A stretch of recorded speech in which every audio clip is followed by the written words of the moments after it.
Hello नमस्कार दोस्तों, मैं पवनेश कुमार। आपका स्वागत है हमारे यूट्यूब चैनल स्टडी विद पवन में।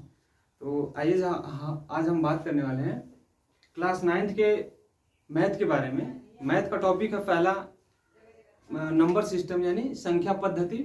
उसके बारे में हम बात करेंगे और उसका सोल्यूशन भी ढूंढेंगे, फाइंड करेंगे कि मतलब इसको सॉल्व कैसे करेंगे, ये संख्या क्या कहलाती है, इसके अंतर्गत कौन कौन से टॉपिक कॉन्सेप्ट्स आते हैं। तो आइए देखते हैं। चैप्टर का नाम है नंबर सिस्टम।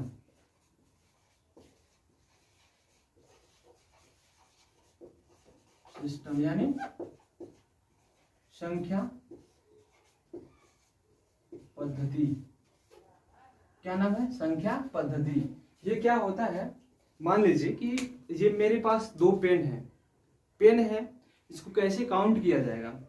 तो काउंट किया जाएगा, अगर संख्या के बारे में हमें ज्ञात होगा कि ये संख्या क्या होती है, कैसे काउंट किया जाएगा, तो हम इसको क्या कर सकते हैं, फाइंड कर सकते हैं, पता कर सकते हैं। तो इसके अंतर्गत कौन सा टॉपिक आता है?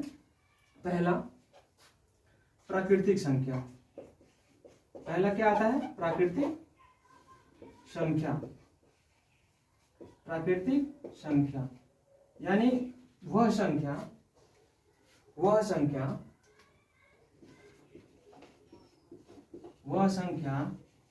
जो एक से शुरू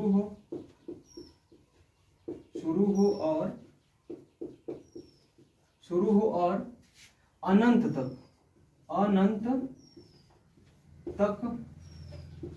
जाए।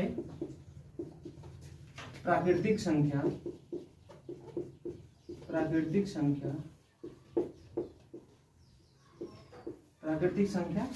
कहलाती है।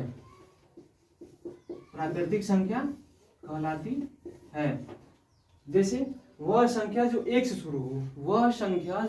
शुरू हो, एक यानी गिनती जब हम जहां से स्टार्ट करते हैं वहां से शुरू हो और अनंत तक जाए, जहां तक हम गिन सकते हैं या काउंट कर सकते हैं, वो संख्या क्या कहलाती है? प्राकृतिक संख्या कहलाती है। जैसे देखिए, जैसे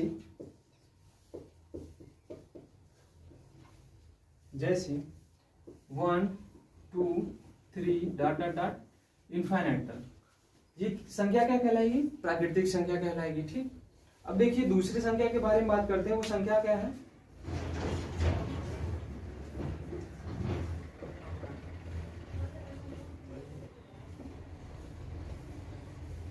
देखिए दूसरी संख्या क्या है? पूर्ण संख्या। ये पूर्ण संख्या क्या होती है, आइए हम जानते हैं। वह संख्या जो 0 यानी शून्य से शुरू हो और अनंत तक जाए। अनंत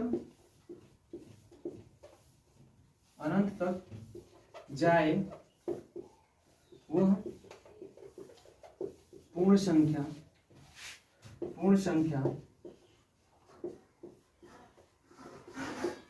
कहलाती है।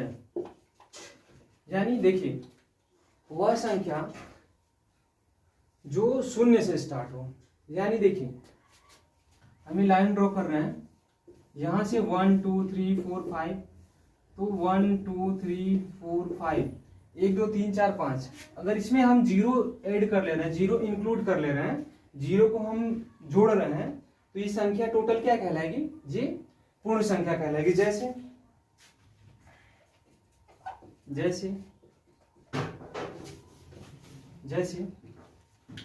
0 1 2 3 ... इनफाइनाइट। यानी देखिए, फिर से देखिए, पूर्ण संख्या वह संख्या जो 0 से स्टार्ट हो, यानी शून्य से स्टार्ट हो और कहां तक जाए? अनंत तक, जहां तक हम गिनती कर सकते हैं, जहां तक वैलिड है वहां तक गिन सकते हैं, तो वो संख्या क्या कहलाएगी? पूर्ण संख्या कहलाएगी। अब तीसरा देखिए,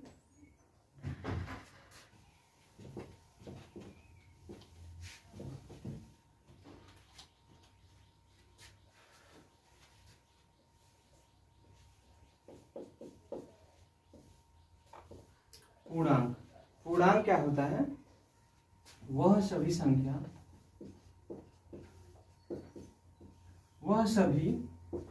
पूर्ण संख्या तथा ऋणात्मक संख्या, वह सभी पूर्ण संख्या क्या होता है 0 1 2 3 इनफाइनाइट तक। और उसमें क्या करें हम, जो जितनी संख्या उसका ऋणात्मक ले लें, ऋणात्मक ले लेंगे तो क्या करें, वह पूर्ण संख्या तथा ऋणात्मक संख्या जिसमें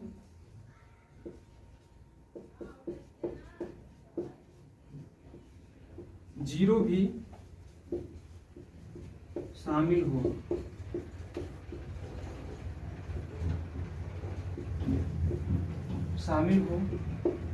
वह पूर्णांक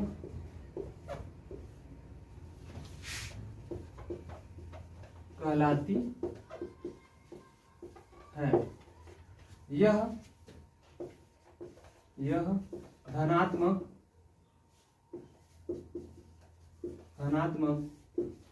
ऋणात्मक तथा जीरो भी हो सकती है।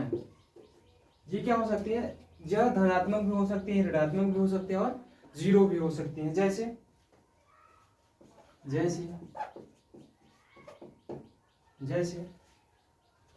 -3 -2 -1 0 1 2 3 डॉट इनफाइनाइट तक।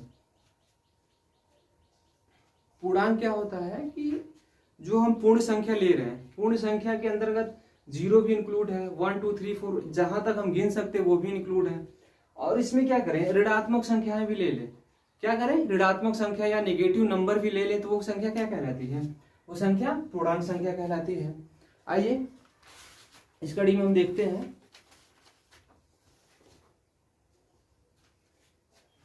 देखिए हम 3 पॉइंट जान चुके हैं, प्राकृतिक संख्या क्या होती है, पूर्ण संख्या क्या होती है और पूर्णांक क्या होता है, वो तीनों हम जान चुके हैं। और इसी कड़ी में अगला पॉइंट क्या है कि अभाज्य संख्या। क्या, अभाज्य संख्या। क्या, अभाज्य संख्या। ये क्या होता है अभाज्य संख्या, देखिए एक से बड़ी वह प्राकृतिक संख्या जो एक से बड़ी वह प्राकृतिक संख्या जो एक से और अपने आप से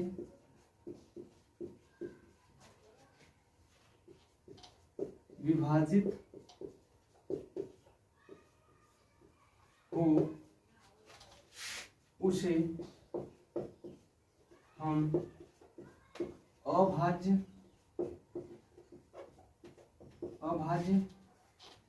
संख्या कहते हैं। इसमें क्या लिखा है कि एक से बड़ी वह प्राकृतिक संख्या जो या तो एक से डिवाइड हो यानी एक से कटे या एक से भाग जाए या उसी संख्या से भाग जाए, जो संख्या है उसी संख्या से भाग जाए तो वो संख्या क्या कहलाती है, अभाज्य संख्या क्या कहलाती है। जैसे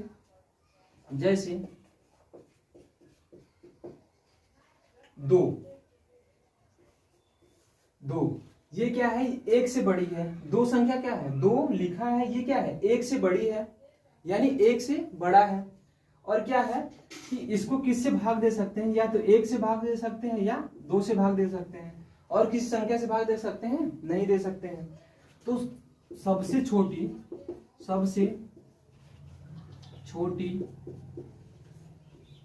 अभाज्य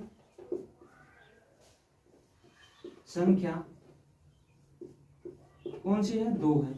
ये सबसे बहुत इंपॉर्टेंट क्वेश्चन है। सबसे छोटी अभाज्य संख्या क्या होती है? 2 होती है। सबसे छोटी अभाज्य संख्या मतलब कि वह संख्या जो 1 से डिवाइड हो या खुद से डिवाइड हो, तो वो संख्या सबसे छोटी संख्या क्या है? 2 है। अब देखिए इसका एग्जांपल और देख लीजिए, क्या हो सकता है? 2 तो है ही है, 3 हो सकता है, 5 हो सकता है, 7 हो सकता है, 11 हो सकता है, 13 ऐसे ही हो सकते हैं। यानी अगर हम 2 को डिवाइड करते हैं तो 1 से डिवाइड कर सकते हैं या खुद से 2 डिवाइड कर सकते हैं।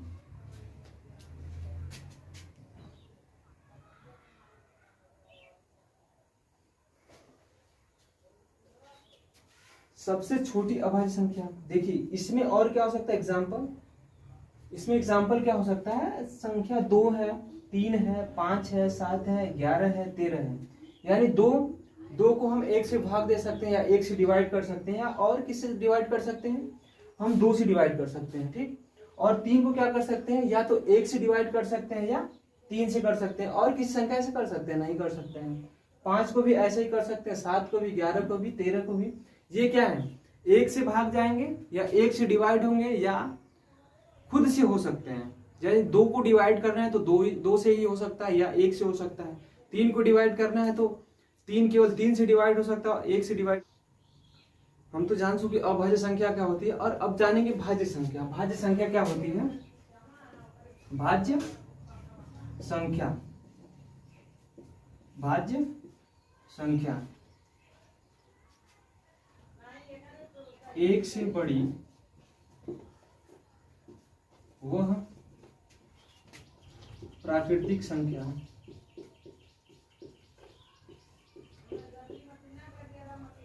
एक से बड़ी वह प्राकृतिक संख्या जो 1 से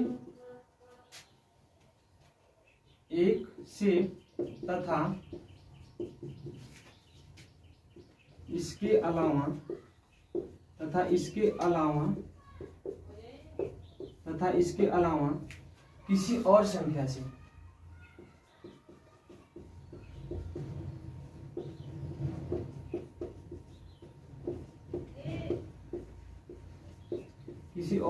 से विभाजित हो,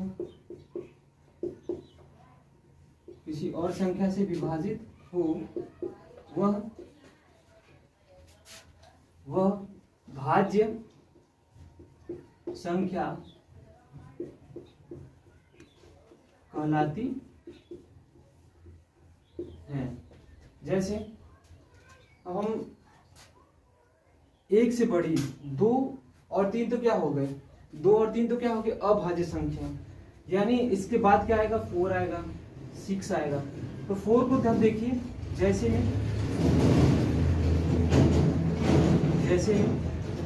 4 को देखिए, 4 है, 6 है। 4 देखिए, इसको 4 संख्या ले रहे हैं, 4 है, ये किससे भाग दे सकते हैं? 4 को 1 से करेंगे तो 4 जाएगा, ठीक। अगर हम फिर 4 को 2 से डिवाइड कर रहे हैं तो कितना हो जाएगा? 2 टाइम्स जाएगा। और इसी 4 को हम 4 से डिवाइड कर सकते हैं, सर क्या आएगा? 1 आएगा।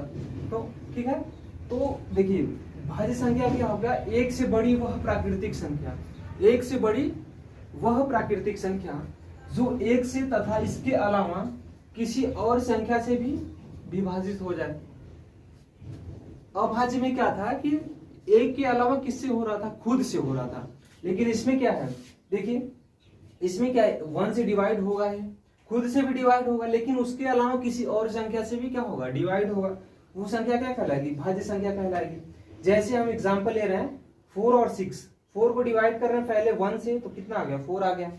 फिर उसके बाद हम 4 को डिवाइड कर रहे हैं 2 से, 2 से भी डिवाइड हो सकता है, भाग जा सकती है, 2 टाइम्स हो गया। 4 को हम 4 से भी डिवाइड कर सकते हैं, तो कितना आएगा? 1 आएगा, ठीक। अब देखिए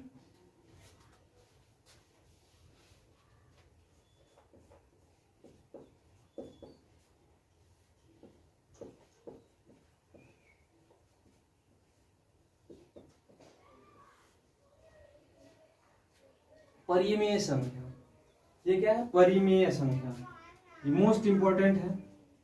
सबसे इंपॉर्टेंट परिमेय संख्या क्या होती है, हर पेपर में हर एग्जाम में आता है। ठीक, तो हम जानेंगे परिमेय संख्या। इन संख्याओं को परिमेय संख्या में क्या है,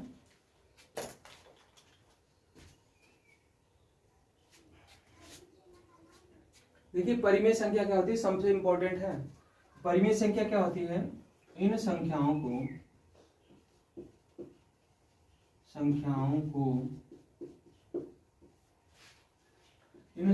को हम p/q के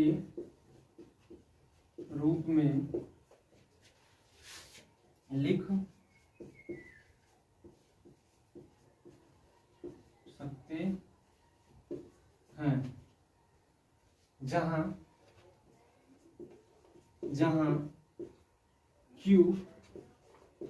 नॉट इक्वल टू 0। देखिए इन संख्याओं को हम p/q के रूप में यानी फॉर्म में लिख सकते हैं, लेकिन वहां q जो है, जो हर होता है, कि p है p/q, यहाँ जो ये वाली संख्या ये कभी 0 नहीं होनी चाहिए। 0 हो जाएगा तो संख्या क्या हो जाएगी, इनफाइनाइट हो जाएगी, मतलब इसको परिभाषित नहीं किया जाता, अपरिभाषित हो जाएगी।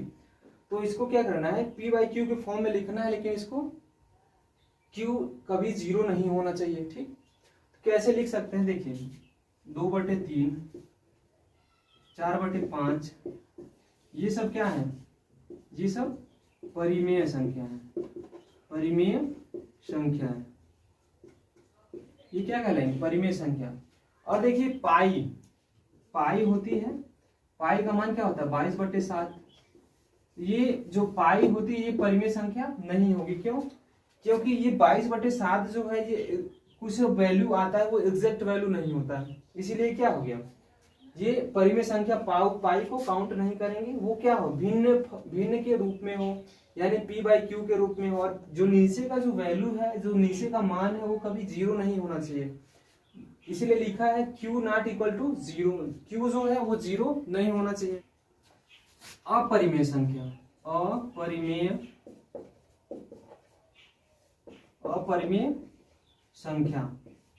अपरिमेय संख्या क्या होती है, वह संख्या जो p/q के रूप में नहीं लिखी जाती हो, वह संख्या जो p/q के फॉर्म में यानी रूप में नहीं लिखी जा सकती। जैसे एग्जांपल देख लीजिए, जैसे पाई हो गया, पाई को हम किस रूप में लिख सकते हैं, p/q के फॉर्म में लिख सकते हैं, नहीं लिख सकते हैं। √2, √3, √5, ये सब क्या है, अपरिमेय संख्या है। ये सब कौन सी संख्या है, अपरिमेय संख्याएं हैं। ठीक, अब देखिए क्या, वास्तविक संख्या। वास्तविक संख्या क्या होती है, देखिए हम जान रहे हैं वास्तविक संख्या सभी संख्याओं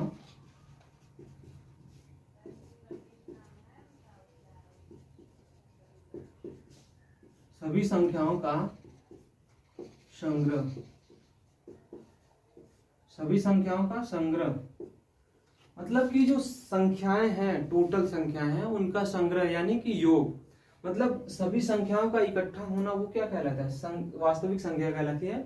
वास्तविक संख्या यानी सब संख्या, यानी टोटल जितनी संख्याएं होती हैं उनको रख लिया जाए तो वो संख्या क्या कहलाएंगी, वास्तविक संख्या कहलाएंगी। ठीक, तो अब जो अगला टॉपिक है, अगला वीडियो है, अगला टॉपिक है, उसको हम अगली वीडियो में देखते हैं। Thank you so much for watching my video. अगर वीडियो अच्छी लगी हो, कंसेप्ट समझ में आया हो, तो हमारी वीडियो को लाइक करें, शेयर करें। अगर कुछ आपको डाउट है तो कमेंट करके जरूर बताएं।